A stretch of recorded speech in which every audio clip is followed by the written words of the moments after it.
बहन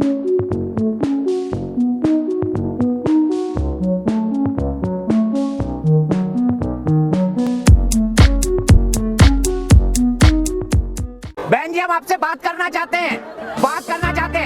आप हमसे बात कीजिए। आप अपना पॉइंट ऑफ व्यू रखिए। आप यहाँ पर आ जाते हैं। आखिर क्यों इन लोगों को शाहीन बाग के प्रोटेस्ट में घुसने तक नहीं दिया गया? इसलिए जिसने एक बार फिर वहाँ के इरादों को सवालों के घेरे में खड़ा कर दिया है। ये पोस्टर देखिए, ये शाहीन बाग की तस्वीर है, ये विवादित पोस्टर है। अरे ओ सुन ले तू, हमें करंट क्या लगाएगा? अब तो दिल्ली से ही नहीं हिंदुस्तान से भी जाएगा। किसको धमकी दी जा रही है, क्यों धमकी दी जा रही है, ये पोस्टर क्यों आए? पहले तो एक चीज बता दो, एक पोस्टर पे आपने चर्चा शुरू करी थी, तो इस पोस्टर में ये लिखा हुआ था कि दिल्ली हार गया, देश हार गया, यही तो लिखा हुआ था। नहीं, लैंग्वेज गलत थी धीरेन्द्र भाई। बीजेपी के गृह मंत्री कहते हैं देशद्रोही है, पाकिस्तानी है। क्या वो शाहीन बाग में जो प्रोटेस्ट कर रहे थे वो पाकिस्तानी थे? क्या वो देशद्रोही थे? वहां पर दाल काली है या दाल में कुछ काला है? महंगाई को लेकर कोई विरोध प्रदर्शन नहीं है, भ्रष्टाचार को लेकर कोई विरोध प्रदर्शन नहीं है, प्रदूषण को लेकर कोई धरना प्रदर्शन नहीं है, और भी जो बड़े मुद्दे हैं, ट्रैफिक जैम है, उसको लेकर कोई विरोध प्रदर्शन नहीं है, बेरोजगारी को लेकर कोई विरोध प्रदर्शन नहीं है। विरोध प्रदर्शन हो रहा है आजकल नए नागरिकता कानून को लेकर। चलो तिहाड़ी भाई, इसी बहाने तुमको ये तो पता चला है कि ये भी बड़े मुद्दे हैं। लोग सड़क पर कब्जा करके जगह घेर कर बैठे हैं, जिसकी वजह से करीब 4 किलोमीटर का एक लंबा रास्ता जो इस क्षेत्र से होकर गुजरता है उसे बंद कर दिया गया है। इसका असर ये हुआ कि रोजाना शाहीन बाग से होकर गुजरने वाले लाखों लोग अपना कीमती समय और पैसा बर्बाद करते हुए अब दूसरे रास्तों से गुजर रहे हैं। हाँ, प्रोटेस्ट में बैठने वाले लोगों ने तो अपना पैसा और टाइम इन्वेस्ट कर दिया है कहीं। वैसे इनके इसी तरह की न्यूज़ की वजह से इन्हें शाहीन बाग में एंट्री नहीं मिली, क्योंकि इनके दिमाग में कुछ कंफ्यूजन है, इनके दिमाग में कुछ संशय है, और शक का इलाज किसी के पास नहीं, लुकमान हकीम के पास भी नहीं है। ये ब्रेन वॉश दीपक, इनको सबको इतना बुरी तरीके से ब्रेन वॉश कर दिया गया है। इनके अधिकार है तो मेरे और सुधीर चौधरी के अधिकार क्यों नहीं? मैं जानना चाहता हूँ, मैं सवाल का जवाब।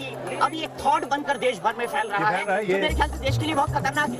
ये संक्रमण है दीपक, और ये लगातार फैलता जाता है। इतना करने के बाद भी ये बार बार एक ही सवाल पूछे जा रहे थे, मुझे अंदर क्यों नहीं आने दे रहे हैं आप आने दीजिए। आप तो लोकतंत्र बचाने के लिए लड़ रहे हैं, संविधान बचाने के लिए लड़ रहे हैं। जिसका जवाब इन्हें मिला। आपने ये बोला था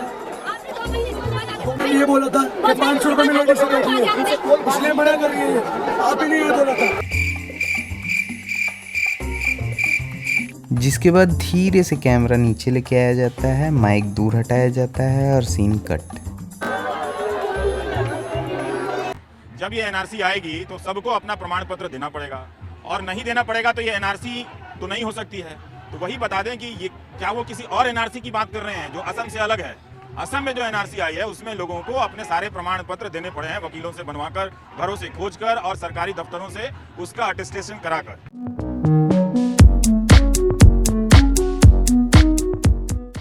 आप क्यों मना कर रहे हैं? सब पता रहता है यार, इनको सब पता रहता है।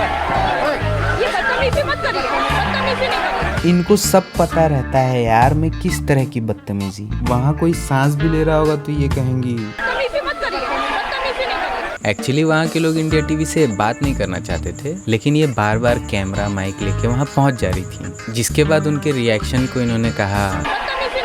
चलिए आइए देखते हैं इन लोगों को आखिर इंडिया टीवी से प्रॉब्लम क्यों थी। आज प्रधानमंत्री मोदी ने शाहीन बाग में चल रहे प्रोटेस्ट से दिल्ली वालों को हो रही परेशानी की बात की। प्रधानमंत्री ने कहा कि शाहीन बाग में चल रहे धरने से दिल्ली से नोएडा आने जाने वाले लोग परेशान हैं। नरेंद्र मोदी ने कहा इस मानसिकता को यही रोकना जरूरी है। अगर इनकी साजिश बढ़ी तो ये और गलियां और सड़कें रोकेंगे। मोदी ने कहा इसे रोकने के काम में सिर्फ दिल्ली के लोग सामने आ सकते हैं। आज तो सही लोग परेशानी होती है। इंडिया टीवी का स्टूडियो में नोएडा में है। दिल्ली से आने में मुझे रोज 1-2 घंटे एक्स्ट्रा लगते हैं, वापस जाने में मुश्किल होती है। हाँ, तो इसमें इतना घुमा फिरा के बोलने की क्या जरूरत है? सीधा बोलिए सपोर्ट मोदी, मोदी जी सही है। अच्छा हाँ, जर्नलिस्ट है ना। सर, जब देश का प्रधानमंत्री देश के लोगों को कपड़ों से जज करने लगे तो उस देश के लोगों को, उस देश के नागरिकों को अपने कपड़े उतार फेंकने चाहिए सर। ये आग लगाने वाले कौन हैं, वो उनके कपड़ों से ही पता चल जाता है। चलिए बात करते हैं प्रोटेस्ट की कुछ अच्छी चीज़ों के बारे में, क्योंकि हमारा मेन स्ट्रीम मीडिया आपको कभी कुछ नहीं बताएगा।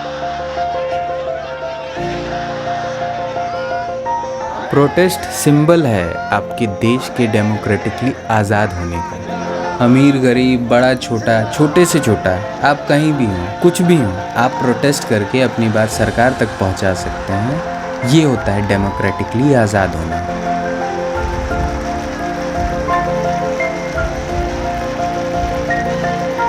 क्या प्रोटेस्ट के लिए आए हैं? ज़रूरी है मैम, क्योंकि एक संदेश मिलेगा कि हम सीए और एनआरसी के खिलाफ हैं और जल्द से जल्द सरकार इस को वापस ले ले। भारत के शाहीन बाग का प्रोटेस्ट इसलिए भी स्पेशल था क्योंकि यहाँ ना सिर्फ बच्चे बूढ़े बल्कि जिस समुदाय के लोगों का ये प्रोटेस्ट था उनका साथ देने के लिए हर धर्म हर जाति के लोग वहाँ पे आए थे, जो हमारे भारतीय संविधान के यूनिटी ऑफ इंटीग्रिटी को साबित भी करता है। एक ही जगह पे हिंदू पूजा कर रहे हैं और दूसरी तरफ मुस्लिम नमाज पढ़ रहे हैं। ये सब मीडिया ने आपको नहीं दिखाया। किसी भी प्रोटेस्ट में मीडिया सबसे इम्पोर्टेंट रोल निभाती है। वो न सिर्फ लोगों की आवाज़ बन के सरकार तक जाती है बल्कि दूसरे लोगों को भी जागरूक करती है। किसी भी आज़ाद देश की मीडिया लोगों के पक्ष में ही बात करती है, सरकार से। लेकिन हमारी मीडिया शाहीन बाग की शान पे धब्बा, वैसे प्रोटेस्ट को धब्बा बोल रहा है। आर पार शाहीन बाग हनुमान राम पर चुनाव, आर पार प्रदर्शन की आड़ में सियासी खेल। आज शाहीन बाग पहुंची अंजना ओम कश्यप, डरने की हकीकत क्या है? शाहीन बाग का अगला प्लान क्या है? देखिए ये ग्राउंड है। शाहीन बाग में प्री प्लान होता है हिंदू मुसलमान। शाहीन बाग में मफलरबाज प्रदर्शनकारी की इंडिया टीवी संवाददाता से बदसलूकी, कैमरे पे बेनकाब। शाहीन बाग की बिरयानी है, खाना कैसे खा रहे हैं वो लोग?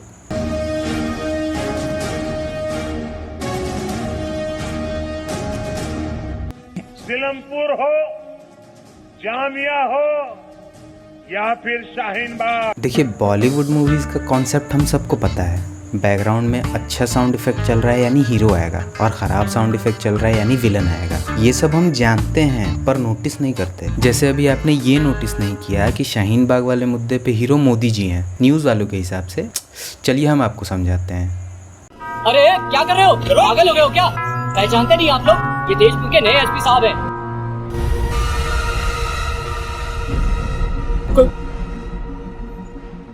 भारी मिस्टेक हो गया सर, एकदम ब्लंडर हो गया। साहब काइंड है एकदम, साहब को भी नहीं पहचानता है। गलती हो गई साहब, आप ही भगवान है, माफ कर दीजिए साहब, बर्बाद हो जाएंगे। एक बार माफ कर दीजिए, गलती हो गई, ऐसा मत कीजिए साहब। अरे हमसे गलती हो गई, फिर नहीं करेंगे। एक मिनट, पहले ये ड्रामा बंद करो। ये कागज देना, सादा पेपर। हमारे पास है जो, ये लीजिए लीजिए लीजिए।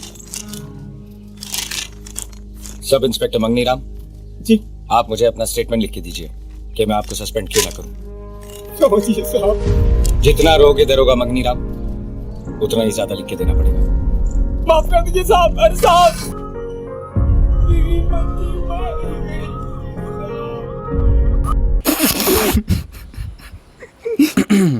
बैकग्राउंड म्यूजिक ऐसे ही काम करता है। हम आपकी आवाज सुना नहीं आए पर आप हमको अंदर नहीं जाने दे रहे भाईजान, अंदर नहीं जाने दे रहे। प्रोटेस्ट चल रहा है, आपको पता है। अगर आप लोकतंत्र की बात, पत्रकारों को अंदर जाने देते हो, तालियां बजाते हैं लोग, उनको आप स्टेज पर लेके जाते हो।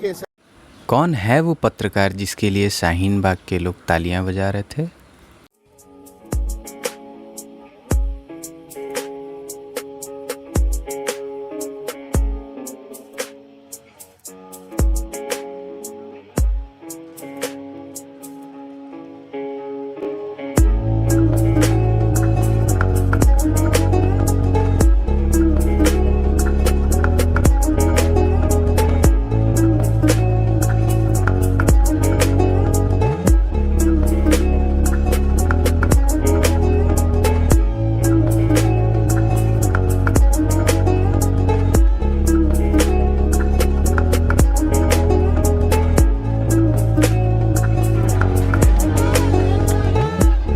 नमस्कार, मैं रवीश कुमार।